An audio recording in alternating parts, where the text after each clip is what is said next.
All right, welcome to the Primetime Power Show. Listen, we are live right now, and what we're going to talk about is prostate cancer and a lot of things to deal with cancer. I got Oscar C. Robinson Jr., his foundation, 18th District Police District, local 22 firefighters, and Philly ballers. And guess who else I got in the studio? I know y'all going to be shocked, but Richie Catron usually do interviews in studios. So I want you to check out my man Richie here. He don't usually do no live interviews in studios. So it's an honor to have both these gentlemen here. And when I seen Richie, when he was talking about this fly, he said, quick, you'll be interested in this. I said, what is it, Rich? He said, listen, I want you to speak at it if it's possible. I know you got a busy schedule. I said, let me see that. I said, right then and there, I said, Rich, I'm interested in it. And what I'm talking about is this fly here, talking about the ballers. But I'm going to go to Mr. Oscar Robinson Jr. right now. How did this get started? And then I'm going to go right to Richie. We're going to talk about this. We're talking old school here. Let's talk. Well, how I got started was I was diagnosed at the age of 46. I had a habit of going to the doctor. I didn't really know my family history. And then when the doctor ran tests and he checked my PSA levels, he knows it was a little high. Mm-hmm. And he looked at it and he waited like a couple of, maybe a month. Mm-hmm. Then I had to take the test again. So then after that, he did a biopsy and found out that I had prostate cancer. So he gave me different options and different treatment measures to fight the disease. So I chose to pick the prostatectomy. That's removing of the prostate. Okay. So, and what happens when you do that, because the prostate is shaped like a walnut, and within inside the prostate are cells. Right. And what happens is once they become cancerous, they'll keep moving on you. And the younger you are, the cancer feeds off of testosterone. Ooh. So once it breaks through the capsule, it starts feeding off testosterone, so it starts moving quickly through the body. Wow. Okay, so, and you got a valid point there. Now, you said start moving quickly through the body. Yes. Rich, have you got checked out for that? No, I'm in the process of getting checked out. But let me start off by saying thank Primetime Power Show right now, because I'm looking at this connection where I'm at right now. And I just want to say to everybody out there, from my voice to my feet to my voice, that this is a powerful show in our community to give information and valuable information to people in the community, not just about prostate cancer. I mean, they touch and they tap on a whole lot of things, but I want to give Brother May and Brother Moore a shout out, because Primetime Show right now makes me feel like I'm the old DJ Dr. Perry Johnson on WDAS. If anybody that age bracket can remember him. You know what I mean? Yeah, he go to old school. It takes me back a little bit, you know what I mean? That's why he has the gray hair. When times was good, but prostate cancer is something that affects African American community, where us as black men don't have the time and to take the time to get things checked out because we're too busy doing other things. You know, it's a thing in the black community when we say doctor. Yes. You know, a lot of people may think I'm gonna start talking about Dr. Julius Irvin or you know, me Dr. Pinyar or somebody like that. When we say, have you been to the doctor? The conversation gets very weak because of the simple fact that we don't get checked up. Right. We just don't go. We think that we cool. We think we okay because when we wake up in the morning, by His grace and His mercy, we think everything is cool. You know, cancer's internal. We you know, it's like the wind. Sometimes you can feel it, but you can't see it. Right. So, you know, we don't get checked out by doctors because when your old lady, your wife, your girlfriend, whoever it may be, say, hey, let's go to the doctor and get a checkup. Baby, I got to go to work. I ain't got time for that. I'm trying to make that money. Right. You know what I mean? And then when a bunch of black African men get together and we start talking, we hide things from each other and from our friends. You know, when we hear the word cancer, automatically we get paranoid. We get scared because we see what's happening. Our elders are dying slowly but surely off of cancer. But so are the young. So are the in-between ages. But we are afraid to go get checked out because they got this mad concept that the doctor's going to go up your rectum the wrong way and he do this. And, you know, and I understand it, brother, because it hurts when I fart too. But it's we must get checked out. Right. Because it is a growing thing in our culture, in the African-American culture, that cancer, that colon cancer is really, really affecting us as a group of generation. It spreads out all over the world. It's not a race thing. Right. But it is a strong thing in the African-American community. So we figured that we'd try to get out into the communities and try to give a message out there to try to see who we can get to get checked out. Because once we get up to an age of retirement, once we get near the age we know we get ready to retire, our health take a change. The older we get, the more things start to pop up with us. I mean, arthritis is my cousin. You know, I got to wake up in the morning and I got to do some things. I can't jump up and move like I used to. So some of the things that I think I used to do It's in the mind, but the body says no. So the body is a very important key to us that we don't get checked out enough in our communities. Right. Black men fears going to the doctor for whatever reason. You know what I mean? And we need to go get checked out because when we don't, it happens at the last minute. It hits stage 4. I've seen a lot of brothers and leave here at the age of not even 55. Wow. Plus, we also lost a gentleman. He was at the age of 36 years old. And when he went to the urologist, he was already in his fourth stage, and we lost him. Wow. And a lot of times we don't know our family history. And that's the first thing what happens when you go to the doctor want to know what's your family history.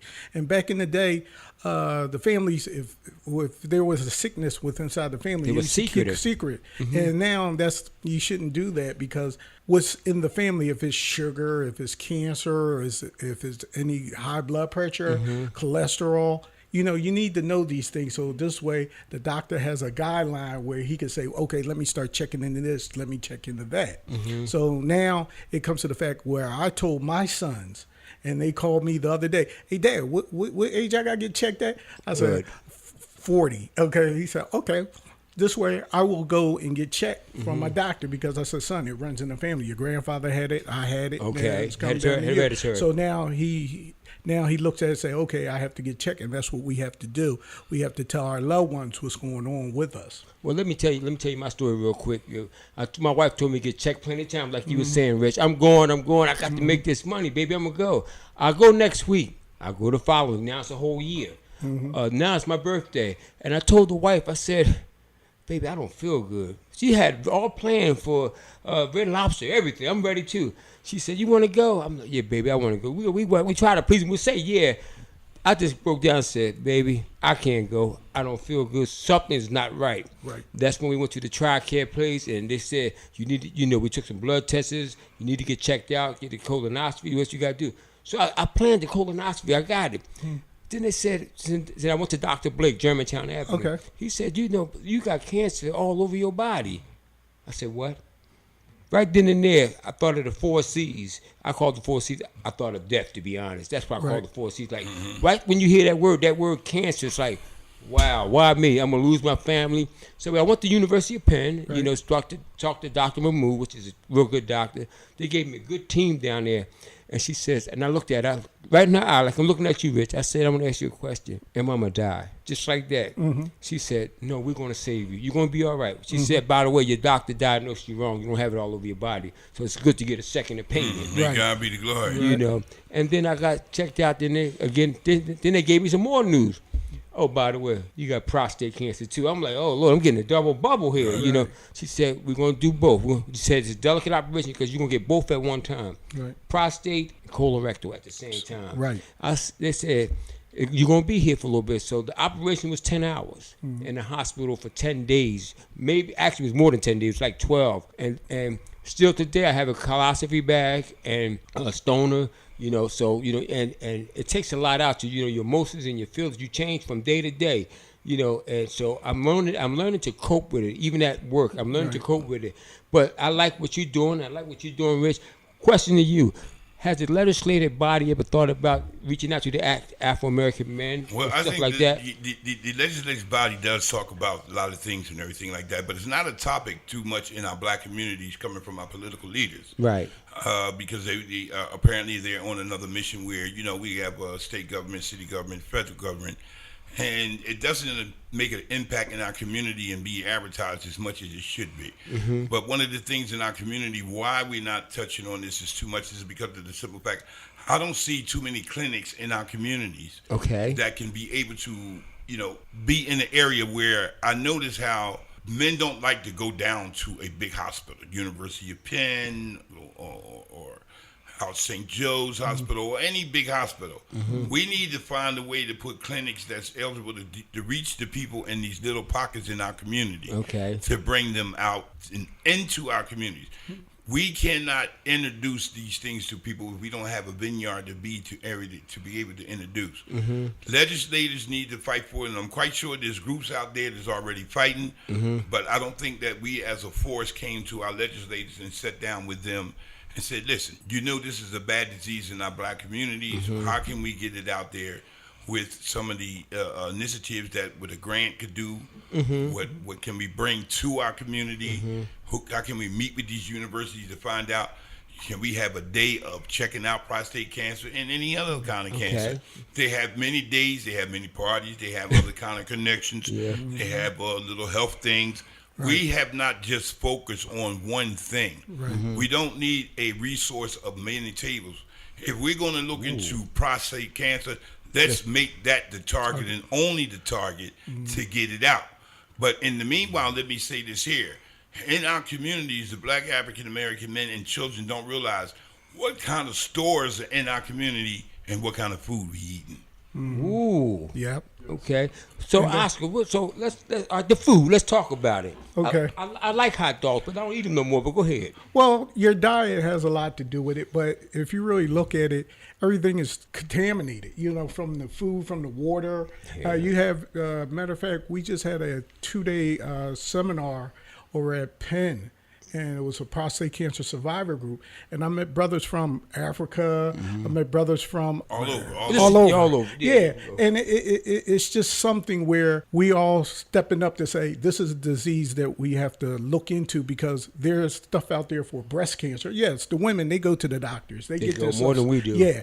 And what it is, we're saving the women, but the men are dying, you know? And it seemed like, okay, we have to break down that stigmatism where, like you said, we're Superman. You see what I'm saying? Nothing goes wrong with us, okay? So the difference is how I found out about it. Like I said, I went to the doctor, but after I went through my treatment, I was also blessed because I had family members that worked in that field, okay? So when the doctor told me what I had and he gave me the different treatment options, they broke it down to me so that way I could make the right choice for me, okay? And then that's when I said, well, a lot of people out there are not fortunate like me, because my sister is a RN. As a matter of fact, my cousin, she's the one that did the biopsy on my prostate. So she let me know what was going on. So I said, well, that's when, and plus the Lord said, you're going to start a foundation. Okay. So I started the foundation. I said this way, and what we do at the Oscar C. Robertson Jr. Foundation is we educate men and women about prostate cancer. We also have a young lady named Terry Smith. And what she does is she educates the women on prostate cancer, because women like to know how do they go about helping their husband and, you know, talking to them, because once you are diagnosed with prostate cancer, it's emotional. And then a lot of stuff is also men don't know what's going on with them, and then it slacks them off of like in the sexual department and everything, because they don't really know what's going on, and they're too shy to come out and say anything. So what happens is this: we educate them, because matter of fact, when we go to different meetings and different seminars, they really tackle her. The women come to her and say, "Oh, I need to talk to you," and then she sits down and she talks to them about the process and how to also keep records. So when you go to the doctor, there's different questions you need to ask them, because when the doctor say something, you know, we as men, it's going to shoot over our heads, because it will say, oh, we're fine. Well, if you were fine, you wouldn't be here.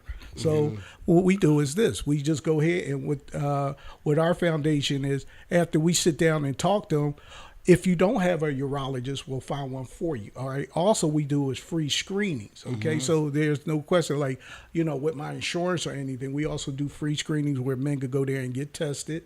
All right. Then after you are diagnosed with prostate cancer, then we walk you through all the other treatment options that they give you. So this way, you'll have an understanding of what's getting ready to go on with you, because a lot of times people think that radiation is chemo, and I was like, no, it's something totally but see what it is, they don't know. And like the Bible said, my people perish for a lack of knowledge. So what we do is we break it down so this way you do understand. A lot of times with the treatment option, with the pellets and the prostatectomy, and then also the radiation, and also the semi-Cs and all the other options they give you, they really don't know. So this is what we do. And I was very fortunate, because my urologist and plus my surgeon, because I wanted them to just cut out the cancer part. And he just came out to me and said, like, no, I'm going to remove the whole prostate, because what's going to happen is every 5 years it's going to come back on you. Okay. So this way you could go ahead and live your life. And praise the Lord, is like, I go to the doctor's tired of seeing me, because he said, every time, you know, your numbers are 0. So it's like, hey. So, and then he wants me to just go ahead and live my life. So everybody asks me, say, well, how long have you been, prostate cancer free? I'm up here going like, I don't know. I'm living my life, So, and that's what it is. He told me to live my life, and that's what I'm doing. And every time I go back, it's good news. So it's like, hey. Emotions and feelings, somebody in your family. When you heard about your boy, what is your emotional feeling when you hear somebody, my aunt got it or my cousin got it? Emotional, you. Well, emotional, it affects you, and it takes a lot out of you when you lose a family member or hear a family member that's going through the process of prostate cancer. Because to be honest with you, I'm one of the brothers that shoot right from the hip. I don't really know how to approach you when you have cancer because of the simple fact it's very hard for me to say, well, we have cliches in our communities. I'm praying for you, and God got you, and everything happened for a reason. And I'm not too much on those cliches. I do believe in if you pray, then God would take care of you. That's your personal vineyard whenever you pray, whether you Muslim, Christian, whatever so be. But to see someone who's going through the process, it really gets emotional because you see them go from one weight to another weight. You see them, they start to get thinner, and you see that the energy level of them in conversation becomes very, very rare. You don't see them as much. A lot of people I've seen that go through the process go into hiding. They stay in the house. People who are active, people who is ever, because it's a hard thing.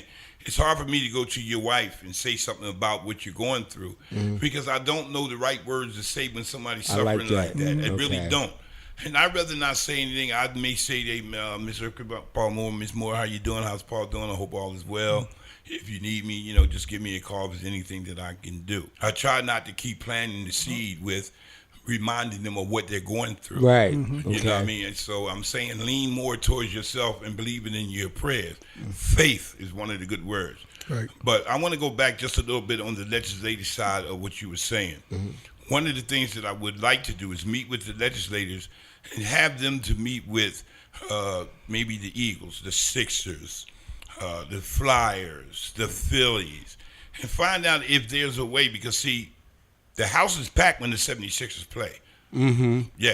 Okay, go ahead. You know what I mean? All the brothers got 76ers shirt on. We going down to the game. When the Eagles play, Lord knows we going to the game. So we need to find a way to say that is a vineyard right there to be able to speak about prostate cancer. They got a big screen that comes down and flash across the field or down at the Sixers game. A message. Have you had your prostate cancer check? We need to find a way to ask them to help advertise this to get it out there. You know what I mean? They need to do a special event with legislators coming together asking them, hey, can we post up here when was the last time you had your prostate cancer check? We got to find the avenue that where our people are at in order to deliver a message about it. We can't do it in community meetings because of the simple fact that community meetings is basically not about that. It's about what we face in the day with the crime in our neighborhoods.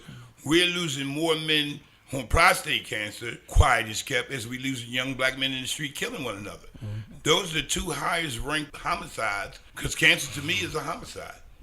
It kills you slowly but surely. And on the street, the young boys are doing what they're doing.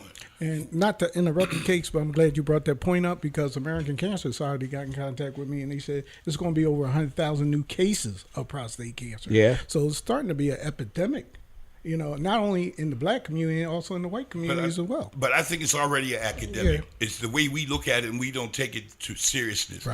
We are a group of people, and I love my people to death. But it's very, very hard for us to gather to listen to things like when you talk about prostate cancer, when you talk about anything like that. It's not a big focus in our community where they pay too much mind to it. They know about it, they hear it, and they lost loved ones. But it's a way that we need to find and get the message out. But on the back burner of that, I truly believe is we got to look at a way that we eat, what we eat, and what's in our communities that we've been eating. Now, there was a time when I went to the Italian kitchen and I had a cheesesteak. It was almost $7.50 for a good cheesesteak. You can go to the Poppy store now and get a cheesesteak for $4. Is that real meat you eating? Nope.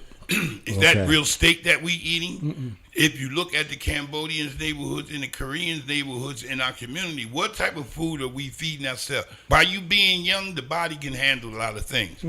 But once you reach a certain age, the body started to transition into a different phase. We need to transition into what's in our communities. What our kids are eating? Food is being processed now. You know, I looked at something on Facebook where a guy was burning a piece of cheese and it never burnt and it never melt. This is sold in our markets. We are not paying attention to what we're eating that can create things, how this food is treated. Where is it coming from? You know, you hear the word salmonella on the news right away. Ahead of that is salmonella. Take it off the market. But it's in our communities. We must take a good look at what we eat, how we eat, and where we buying our food from. There's not too many health stores in here. We got Poppies, Korean stores, Poppies and Korean stores. If anybody see another one, let me know. Because they're not. And they are making food eligible, really feasible for our children to eat and for us to eat as well.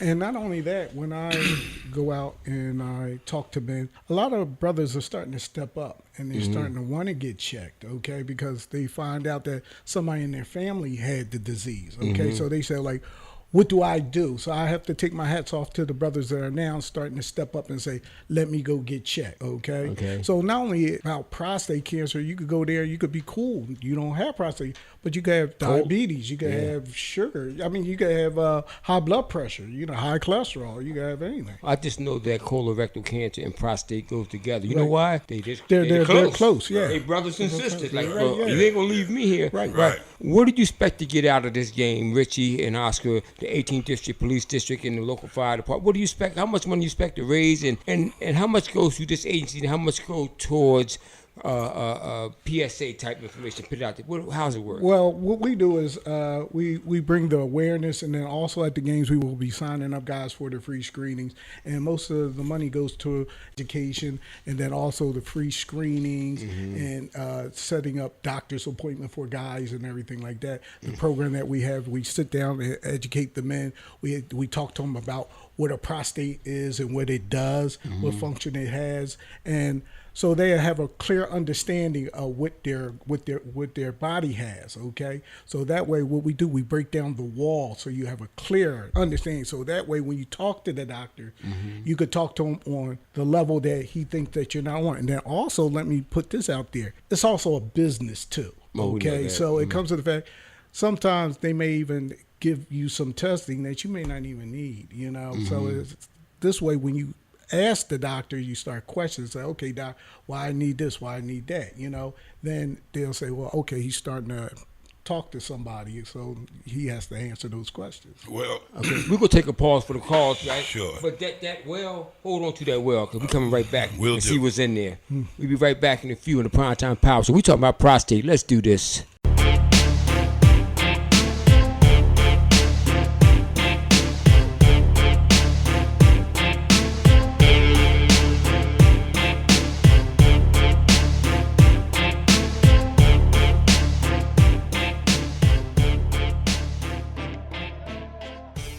Hey, welcome back to the Primetime Power Show. What you need to know, we're talking to Oscar C. Robertson and my main man, Richie Cates at 18th Police District and in local Fire Department 22 and Philly Ballers. Okay, who found the Ballers? Well, I'm an ex-baller myself. Okay. You know what I mean? Growing up in the neighborhood, you know. Yeah, that's when the stagecoaches were out. You know what I mean? However, but the stagecoaches worked before the trains did. It's just like Dr. Drew or something? Yeah. You remind me that. You know, right? Yeah. They Okay. used to think back in the day when I had an afro that I was related to Julius Erving. You know, but I was in my community. I played basketball because that was a way for me to stay out of trouble. Basketball was a venue for me to go to when I didn't want to hang out with the boys or something like that. And you know, you can fantasize and become any player that you want. Right. But I felt as though that is a strong unit for us to get a message out to African American men through athletics. Okay. To being an athlete, playing ball because they love ball. So we figured that we would put this together with a tournament and get the young men out here, and we would connect with the 18th district because I'm kind of working with Richard Ross, the commissioner of Philadelphia. My man. Okay. Right, and changing the concept of community policing. Let the officers and let them come play and mix with the crowd of people. Let them see these cops out of uniforms playing basketball and do the same things that we do. It builds a bond in our community. Fire department as well, you know, so we asked them to come and join us because we want to show another other side. Most of the people who that we're being with works and patrol the communities where we asking the community to come out, but they can see a different side of the officer. You know, and the ballers are people who play ball. Yes. They guys who get around still think they got games. Some of them it's not moving as Right, fast. right, Yeah, like well, he never played basketball. Well, I think he did ballet or something. Yeah, right. Okay. But he wasn't no ball player. Yeah, it was ballet when you see me in the air slamming on him. Okay. Yeah. Well, I see this on the but I see this on the 15th. So, and I like what you're doing. So, for some reason, I feel so when you say Philly ballers, I think of you. I don't know. I think. Well, you're doing the right thing. But so, what is the charge for this? It's $5 or That ain't bad. Yeah, Or it's a reasonable donation, right? Yeah. Okay. And what we're gonna do? We're gonna have raffle. We're gonna have food. We're gonna have music there. Shoot, and we had an event last year, and the kids they came out and played. We had like a 3-on-3 competition. Then we also had a 3-point shot, foul shot competition, and we really had fun. And what happened was, I said, all right, let's take it to the next level, because the kids are saying that we want our pop-pops to get checked, you know, because we want them to come see us play. And if they can't come, you know, go get checked so you could come see me play, you know. I don't want to lose you. So what they did, they came out and they played basketball, you know, to bring their attention to prostate cancer, like, come see me play. So what I did, sat down with Cakes, and I said, like, let's take it to the next level. And then I said, like, we'll go ahead and bring on the police and the fire department, Local 22. They jumped on board because instantly. I like that. It was a good call. And this is a funny part. As we put the event together, I started making a lot of noise. So when I see a police officer, I tell them, yeah, the fire department said, bring your best. So they got like a little rivalry going on between each other. And they say, oh yeah, that's what they say. And then when I see the fire department, like, hey, the cops say, you got nothing for them. Oh yeah. So he promoted it that way, huh? Yeah. It's like a fight. Yeah. So you know another Don King, huh? Hey, there you go, Don King. Another thing with that is, when your grandchildren say to you, Pop, have you ever got checked yet? Yep. Whoa. That puts you on a pause. Uh-huh. You know, the first thing his grandfather said, what you say, boy? Papa, have you ever got checked out yet? So if we can plant a seed with the kids asking their parents, father, grandfather, and anyone else in the family, have they got checked out? You know, you got to come and be honest when you answer back to him. You can't just say, oh, I'm cool, son. Don't worry about that grandson. I'm all right. No, you need to tell the truth and be honest, because we avoid that service of getting checked out. You know, but I just want to say that I'm out of the office of State Representative Joanne McClinton. My girl. In the 191st Legislative District. She is the chair of the Black Caucus in Harrisburg. I give her kudos because she is a sister who stepped into the game. Yes. And she is delivering extremely well. She's a very good person. She's very, and I'm not saying it because I work for her. I work for her because of the simple fact I like what she does. So I'm going to ask her to meet with me, Paul Earthquake Moore, Brother May here with the radio station, get her on this station, and see if we can put her back against the wall to make we give them others legislation. By her being the chair of the caucus, of the Democratic caucus, maybe we can get them all together and come up with a dream or a focus, and knowing how we can get this information out in the communities that are being denied information. Not on behalf of anybody done it personally. We just don't hold community meetings based on one topic, you know, and I know there's a lot of things going on in our communities and a lot of other things we focus on, but we need to focus on how do we deliver a message to knock on these doors that these people don't know about. Right. You know, we slowly but surely are deteriorating slowly but surely with this disease. Yes. And that's what it is. And, you know, people will say to you, man, well, oh, my God, I didn't know he had that. Right. Oh, you'd be surprised. Yeah. When they had me dead. I kid you not, bitch. They said, Paul Earthquake Moore, my God.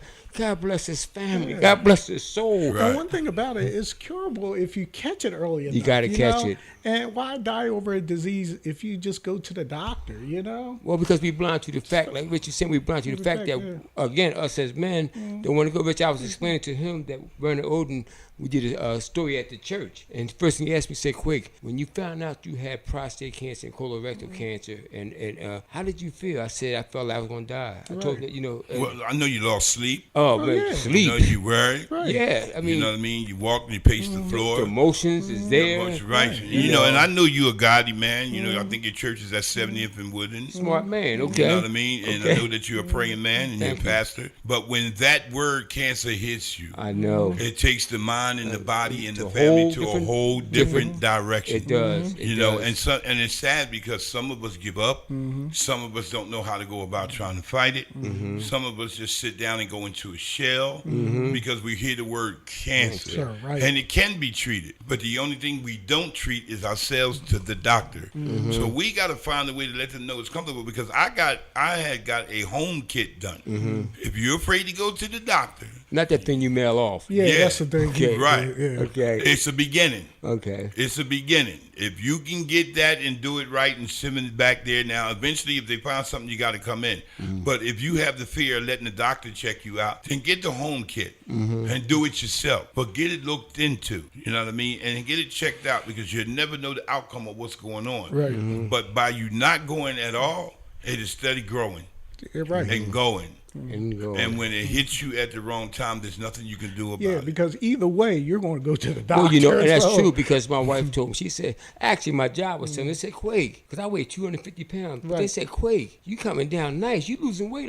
I'm in denial. I ain't losing no weight. I guess because I'm working every day. I said, no, man, you coming down, Quake. Yeah. Serious. I said, so I got on the scale. I weighed 240. Then about 2 weeks later, I'm down like 235, 230. I said, something ain't right. That's when that right then and there. Right. I hit the doctor, but I want to throw this out there. That Dr. Hunt, who was one of my surgeons, he lives off 47th in Woodland.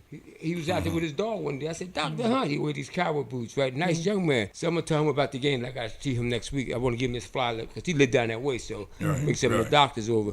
When would these guys get a chance to speak? Now I know you have the venue there, and I know they're gonna get a chance to speak. Right. When is the speaking part coming? When people get a chance? You was talking about in between games or something Well, like that. what we're going to do, we start at 1 o'clock and we'll play from 1 to 4. And then what we'll do, I think we're running, two games? Yeah, well, basically, we're going to try to get the event started to get everybody's undivided attention, give them time enough to get there. Right. And maybe we have the younger kids playing to get it started. Then we're going to interrupt that because we need people to speak and deliver. Okay. The basketball is something that can go on Right. constantly. Everybody know basketball. We ain't got to speak about that. But what we want to do is make sure that we get everybody inside first and then start the process and then go into speaking engagements. Try to keep it at a minimum. We only have that much time. Right. But the main process of everything that we're doing, the game is fun, but the message is strong. So can I get 5 minutes? Sure. Okay.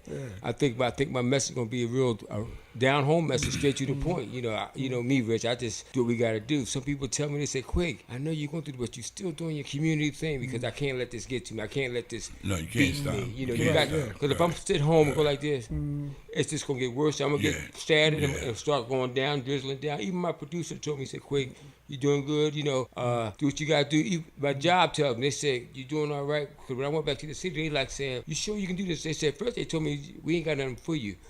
But see what happened was Jim Kenny walked in downtown. Right. And I said, "What's up, Mr. Mayor?" They said, "You know him like that?" "Yeah, what's up?" And what it is you'd be surprised, who you know, just because we don't blat it out. It's like Right. I know Richie. When you Richie Cage, I said, "That's my man." When you hear the name Richie, it's a household name. I know y'all grew up together, so. But when you hear the name Richie Cates, right now, I see your name, Oscar C. Robinson. I said, I heard of that name too. But I just like the tournament itself, what's going on, how y'all putting this together, and it's down about the college area, because hopefully some of these college students will tell their Well, parents. see, and that's Right, one yeah. of the keys that we got to draw in people who's willing to go. And it's a sad thing to say, but it's a true thing to say that we sometimes have to step outside our culture to get things done. And that's just the way it is. But when you see the name Oscar C. Robinson, his father was one of the first black jewelers on Jewelers Row. Graduated from Bach High School years ago. His father was a rich man. Right. Well, his father was a good man. Good answer. You I know, like that. but Good yeah, comeback. back, huh? Yeah. All right. But the thing about it is we do got to connect outside. As we look around our community, we see that the community is starting to change. You know, and I'm not have any disrespect about change.